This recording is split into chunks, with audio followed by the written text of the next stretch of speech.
In this video then guys, we take a look at the Christmas, the comedy, the romance, all mixed together, and even a bit of British. This is Love Actually, so without further ado, let's get into this review. Bosh.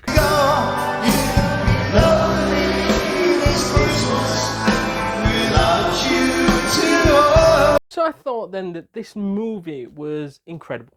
One of the best British movies in my opinion, as it brings something different and is able to tell several different stories and then link it all sort of into one theme of love around Christmas, in which was sensational as we followed several, maybe, I don't know, 6 or 7 different characters and several different sort of storylines being told, but then somehow linking it all together at the end with this theme of love around Christmas.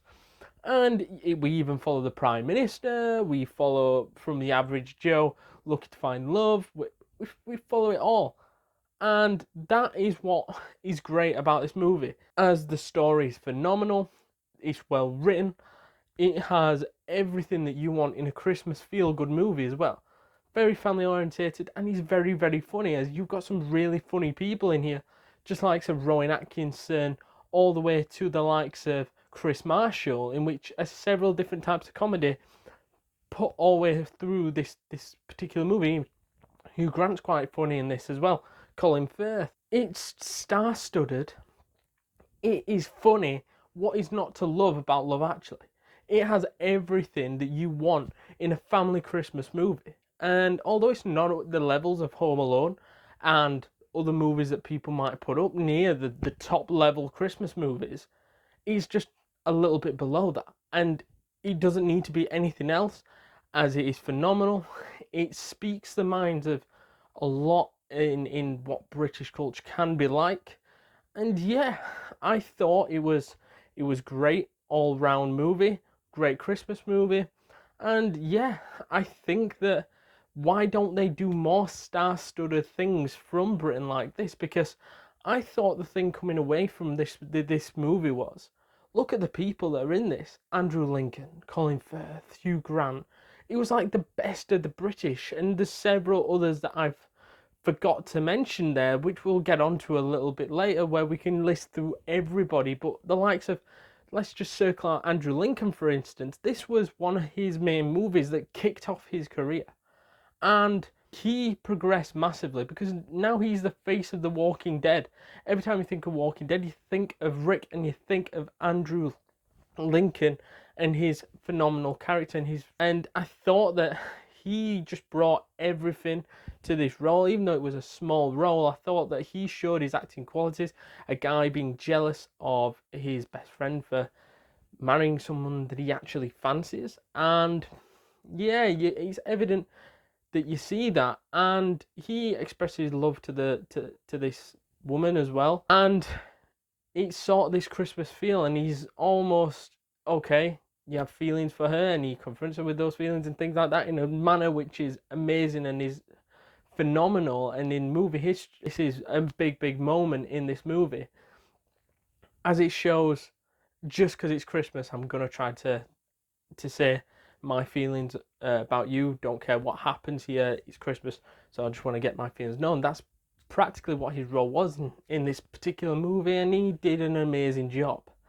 And to me, I think Andrew Lincoln progressed as an actor from just this small role. I think he was in Teachers and maybe a few other roles before this, but this was his big break in my personal opinion, and this is what sent him right up to the top of the pecking order for great roles. On this point then of this star-studded cast, I feel that just to name all of them at this point, Andrew Lincoln, Colin Firth, Hugh Grant, Keira Knightly, Martine McCutcheon, Linney, just to mention a few big names there, are some of the biggest names in Britain around this time in the early thousands. And to have them all in one movie, that seems like a bit of a disaster. Because sometimes with all the actors, how are you going to get airtime for this guy? Even Bill Nighy's in this movie, and he's massive in this, and he's got a quite big role. Kris Marshall and all these other people that are trying to become big stars. And you've got all these people. How do you put this jigsaw puzzle together? And to me, the writer in Richard Curtis did an absolute phenomenal job of this. he was like, hold on, we can do this storyline, and keep panning to each one, and then we'll link it around to this idea of love. And it was phenomenal. Even Rowan Atkinson had a small cameo in this movie, and he shouldn't necessarily be a main character, you would think, because of the likes of Mr. Bean, which was a huge success, also written by the same writer. And even though these, like Hugh Grant and whatever, feel like the main characters, everyone is the main character. Everyone plays a part in this plot, and that's what this is. It's a genius of a movie because it gives enough airtime to the ones that are coming up through the rankings in Britain, and also the people that are quite experienced, the likes of Hugh Grant and even Colin Firth to an extent, which had been in a few of the movies before this, and a few other names in there which were trying to progress. Keira Knightly as well, trying to get bigger as well. And to me, this just elevated their careers. A lot of them. Some of them, obviously, like Hugh Grant was already a big name, so it helped his career really in a way that is another good movie added to his list of good movies. But the rest of him, it helped bring up the next talent coming from Britain. I also thought that the love around Christmas idea was phenomenal, and that, to me, that isn't illustrated enough in movies. It's mostly around the Christmas magic, Santa Claus and things like that, and this was completely different. This took a better spin on Christmas, as it was more of a positive energy, even though there was some cheating going on between somebody fancying this person and all that. I think that this was phenomenal in that retrospective, showing that Christmas isn't just about presents, isn't just about gifts, is about the love elements of things, the romance side of things, plus the comedy elements of things, families coming together.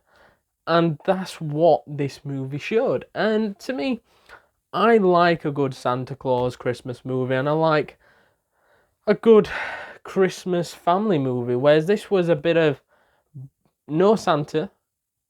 It had a bit of family in there, but it was love. And that is why I love this movie, I think. Because it's so different to all the other Christmas movies that are based on Santa, the snowman, and all these other big themes around Christmas, apart from the theme of love. And I think that's why this one stands out from the rest in terms of being different. And to me, being different shows how the writers have really thought, how can we make a different Christmas movie and do something a bit different to what we've already seen and what's already been out in cinema history. To me, I thought that the British comedy was on point.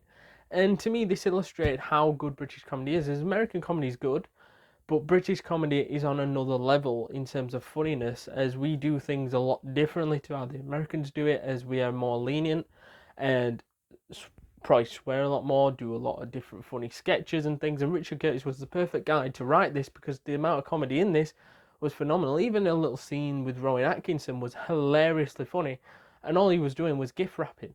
But he was doing it in such a way with Alan Rickman, it just made the whole movie hilariously funny.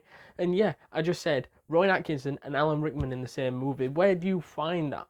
There's not many movies in the world where you can mix all these big star-studded names and it have worked. However, this situation, it worked, and to me, that just was brilliant. It was funny.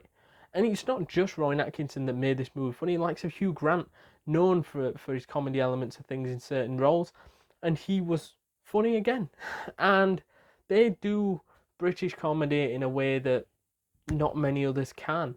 And that's why I think that Love Actually is very underrated and mostly overlooked by maybe overseas or anywhere else, as it mixes comedy and romance together, and just, it doesn't feel too soppy neither.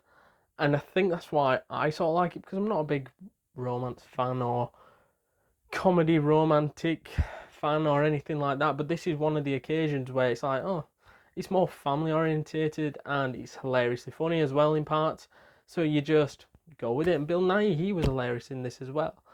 But it just shows British culture in a nutshell, in my opinion. That's why I think it suits me as a person that likes to watch a lot of British stuff. To summarise then, I think that this movie is incredible and one of the best British movies, and especially probably the best British Christmas movie out there that's a live action, that is.